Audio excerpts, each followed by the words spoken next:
Hi guys, just a short video that I'm doing about my writing processes. I've been approached by a few people over the past few weeks who are interested in writing or are part way through or have made a start on writing. So I just thought I'd do a little video showing the processes that I use. Obviously this is for non-fiction. I'm not a creative writer. My books are non-fiction. So this is my first book, Walking into the Light, about spiritual development, and this is my second book, Mighty Angels by Your Side, all about angels.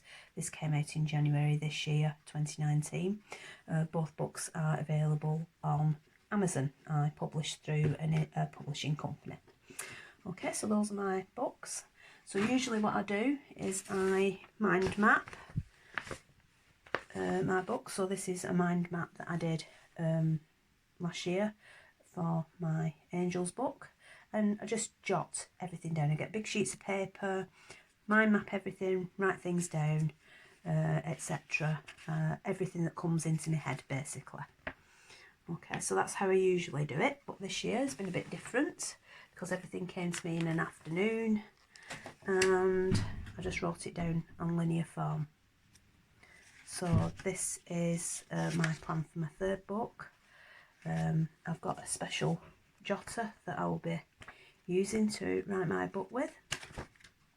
And it looks a bit messy, but I will pick bits out, discard what I don't need and make it better. So once I've planned, I goal set. I use goal setting worksheets. These can be downloaded online. There's various ones available. These are my favourite. It's spelt incorrectly. Measures is spelt incorrectly, but we can get over that. So I will fill one of these out to keep me focused on my writing.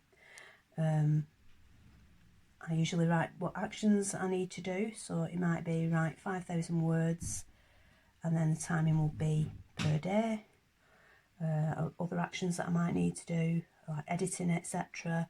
I might need to write 60,000 words by August 19, because that's usually the amount of words that I aim for, around about 50 to 60,000, because again it is non-fiction, so I can get away with that.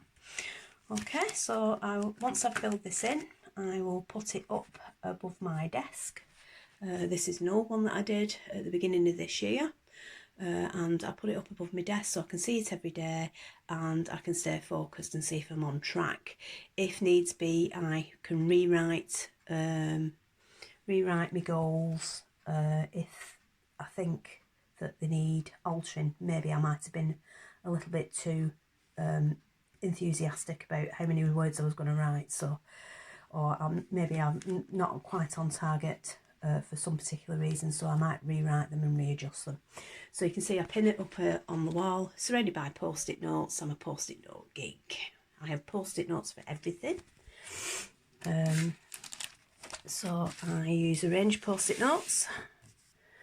I have the usual block ones, such as these, for writing, jotting notes down, and then I'll put them up and take them off as I've accomplished various tasks. These are to put in books, so I might need a reference, for example, pulling out something out of a book that I need to reference. I'll make a little note on it and I will stick it in the book. Then I don't forget. It keeps track of my references then as well, which is very important. It's very easy to lose track of references. And this is a post-it note as well, but a longer one. It's got lines on it, so I can make lists. So if I've got quite a few things that I need to get through, I can write them all down and then pull it off and rip it up as and when I've done them. Okay. All my books are written longhand. I write my books the same way as Wayne Dyer always did. He's unfortunately now dead, but his books still are fantastic and inspirational. So I write everything down longhand.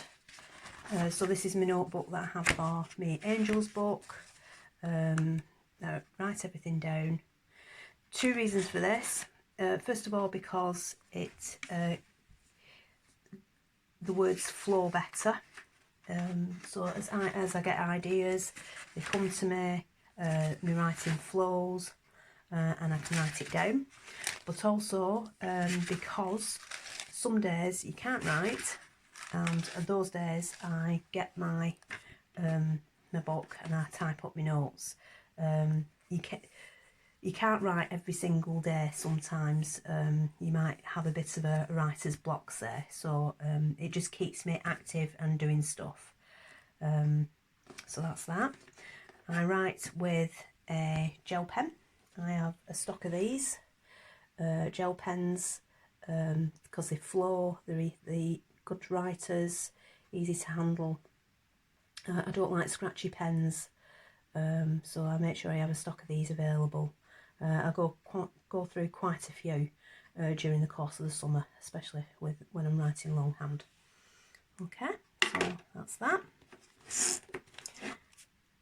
And then I always keep, I have a selection of books that I keep by that keep me motivated and inspired, because I think it's important to constantly keep yourself on top of things. So I live by this book, 7 Habits of Highly Effective People, a very famous book by Covey. It is quite a thick book. You can see there already I've got some little references in there, because I will be using this book actually to write my next book over the summer. I highlight certain paragraphs that I might want to use.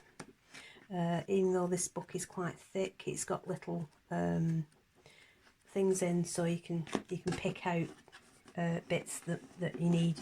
Maybe you need help on specific things such as around family or work. And it's got a good reference section at the back, so you can pick things out. The Early Morning Miracle changed my life. This one's for network marketers, but you can actually get them for authors. I bought this book. It's all about getting up early and get yourself organised in the morning. A very simple concept, but this keeps me quite focused, and it's changed my life, and that is how I've written 2 books over the past couple of summers, and it's thanks to this book. And this is the second book by Hal Elrod, The Miracle Equation, which I've just finished. This is about goal setting and putting plans into action, and it's an excellent book. Okay, and that is it. So that's my processes, how I do things. Any questions, just feel free to ask me. Thank you.